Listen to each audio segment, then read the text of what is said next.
আজকেও রাস্তায় ট্রাফিকের দায়িত্ব পালন করতেছে শিক্ষার্থী ভাই বোনেরা।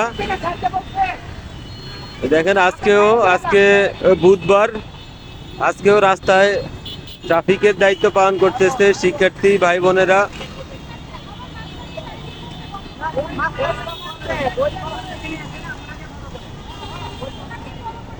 দেখেন এই ভাই নিজ থেকে উনি ব্যক্তিগত উদ্যোগ থেকে এই যে রাস্তায় যে ট্রাফিক পুলিশের দায়িত্ব পালন করতেছে, এরা এদেরকে একটা খাবার দিয়ে গেল।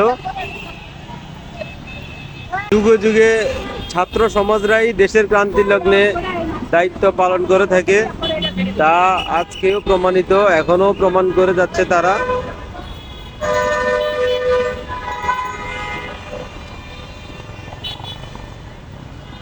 এটা হচ্ছে রাজধানীর বাংলা মোটর পয়েন্ট। এই পয়েন্টে আজকেও আমাদের ছাত্র সমাজের ভাই বোনেরা রাস্তায় ট্রাফিকের দায়িত্ব পালন করতেছে। তাদেরকে অসংখ্য ধন্যবাদ।